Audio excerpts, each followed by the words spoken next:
Bonjour à tous.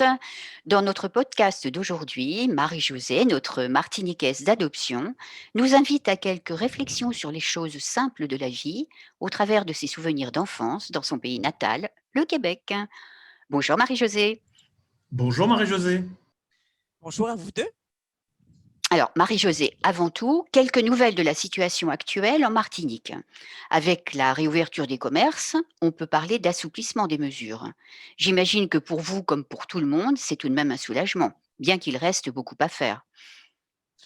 Oui, bien sûr, mais je serai complètement soulagée lorsque tout le monde pourra enfin gagner sa vie et ne plus craindre les lendemains. Pour moi, ça va, mais malheureusement, tout le monde ne peut pas en dire autant. Je suis une empathique et même si on dit qu'on ne peut pas porter toute la misère du monde sur son dos, je n'arrive pas à me dissocier de celle des autres. J'imagine que je tiens ça de mon enfance. Alors, ces propos me donnent à penser que vous avez été élevée dans le partage. Marie-Josée, je me trompe? Non, vous ne vous trompez pas. J'ai de magnifiques souvenirs dans ce sens. Parmi tous ces beaux moments, je me rappelle de mon père qui nous faisait préparer des sandwichs pour les autostoppeurs qui, bien souvent, attendaient de nombreuses heures avant qu'un bon samaritain veuille bien les prendre. Pour mes parents, il n'était pas question qu'on se mette à table alors que ces malheureux n'avaient pas cette chance. D'ailleurs, quand la nuit tombait et qu'ils n'avaient toujours pas été pris, mon père allait les voir en leur demandant Vous fumez? S'ils répondaient non, eh bien, vous pouvez dormir dans la grange. Combien de fois ai-je vu ce scénario se répéter? Belle notion de partage, en effet. Dans ma famille, nous n'avons pas été élevés à ne vivre que pour nous-mêmes. J'ai toujours vu ma mère faire du bénévolat. Toutes les occasions étaient bonnes pour faire le bien. Les paniers de Noël, le passage de porte en porte afin de recueillir des dons pour les plus démunis et bien d'autres actions.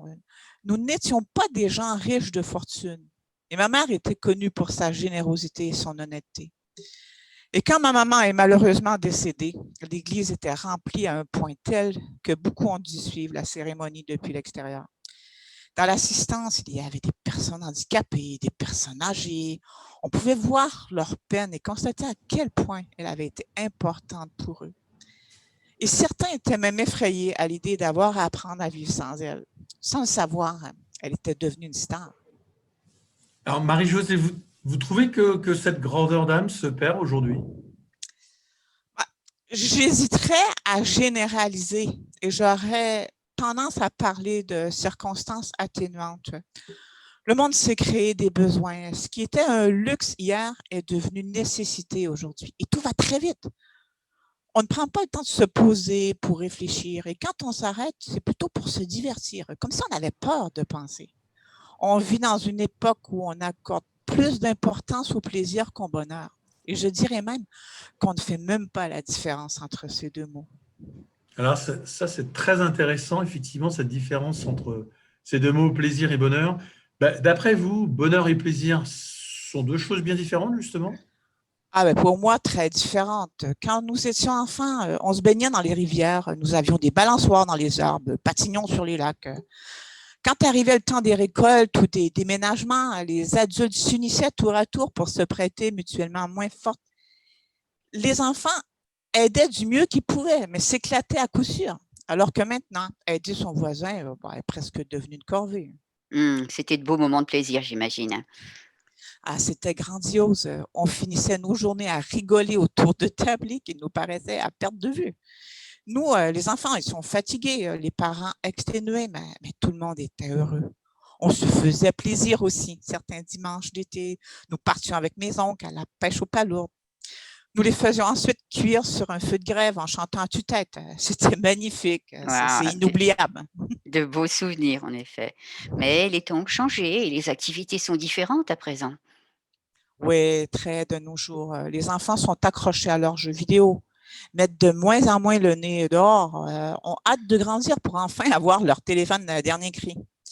Bon, quant aux adultes, ils ont peu de temps devant eux, à eux, mais préfèrent souvent faire le choix de regarder une série télévisée où on nous fait vivre une vie par procuration plutôt que de vivre la nôtre. Je pense aussi au moment de plaisir à table qui se passe au resto. Alors oui, on se fait plaisir. Mais est-ce que ça nous rend heureux? Je ne pense pas. Et dans cette période de confinement, mis à part votre douleur à voir souffrir les autres, qu'est-ce qui vous pèse le plus, Marie-Josée? En premier, c'est de ne plus pouvoir voyager vers le Québec. Les avions en partance de Martinique ne volent plus vers le Canada depuis mars. Mis à part 3 vols qui ont eu lieu, je crois, en août, je ne peux donc pas rentrer voir ma famille, mes amis, des gens que j'aime. Et même en août, quand j'aurais pu y aller, il fallait appliquer les consignes dues à la COVID avec une 14aine d'isolement. Du coup, il ne me servait à rien de rentrer. Par contre, et heureusement, ma fille est venue s'installer près de moi. J'ai quand même cette énorme consolation. Oui, en effet. Mais vous nous dites en premier, c'est donc qu'il y a autre chose. Je dirais aussi que le fait d'avoir cette belle nature autour de moi, sans pouvoir en profiter, a été très difficile. Plus de randonnées, ni de plongée sous-marine, de snorkeling, les plaisirs simples de la vie. Bien sûr, certains ont conservé cette chance, mais la restriction de 1 kilomètre autour de chez soi me privait de pouvoir profiter de ces douceurs. C'est ça le plus difficile. Avoir l'impression d'avoir tout à portée de main sans pouvoir y accéder. Regarder la mer au loin, de passer devant un aéroport sans pouvoir prendre l'avion. Plein de choses, en fait. Alors, la crise sanitaire actuelle nous fait vivre de grands bouleversements, tant économiques qu'humains. Êtes-vous d'accord avec moi, Marie-Josée? Ah ouais. Et quand embrasser ses grands-parents devient un geste irresponsable et que la plus belle façon d'aimer les gens est de se tenir loin d'eux, on peut vraiment dire qu'on vit une période très difficile. On ne voit plus sourire les gens. On ne signe plus d'entente par une poignée de main.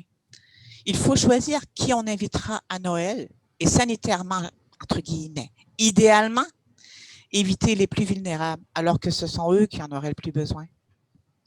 Allez, positivons, nous connaîtrons des jours meilleurs, il le faut. Ah ben oui, j'espère. Mais j'espère aussi que quand ils reviendront, ces jours meilleurs, on se souviendra de ces temps difficiles et qu'on appréciera les plaisirs enfin retrouvés. L'humain est ainsi fait, on s'habitue aux facilités. On souffre quand on en est privé et on retombe dans la même routine quand on les retrouve. Il faut non seulement apprendre à faire passer le bonheur avant le plaisir, mais aussi apprendre à conjuguer les deux. Bonheur, plaisir, 2 mots qui résonnent dans votre cœur et qui nous offrent une belle conclusion pour notre podcast d'aujourd'hui. Mais pouvez-vous nous dire si vous-même, Marie-Josée, vous savez toujours faire cette différence entre le plaisir et le bonheur? Non, pas toujours, mais je suis au moins consciente que cette différence existe et j'essaie de me le rappeler tous les jours. Rendre service, donner, rend heureux. Et c'est un sublime héritage que mes parents m'ont légué. Je les en remercie infiniment. Et quand je m'assois sur ma terrasse et que je regarde la mer et la campagne, je ne me demande pas ce qui se passe à la télé. Le plus beau spectacle, il est devant moi et il m'est gracieusement offert. Mon Bouddha aussi m'apaise. Il me sourit et ça me fait du bien. Les sourires sont une denrée précieuse de nos jours. Je lui offre mes peines, mes joies et je crois bien qu'il m'écoute. Je suis sûr que nos auditeurs écouteront également avec plaisir cette évocation de vos petits bonheurs, Marie-Josée. C'est vraiment exceptionnel ce que vous venez de nous raconter et nous vous en remercions. Et ce fut le cas pour nous, effectivement, d'écouter avec plaisir cette évocation. Merci beaucoup, Marie-Josée, et à très bientôt. À bientôt, Marie-Josée. Merci à vous. À bientôt. À bientôt, merci.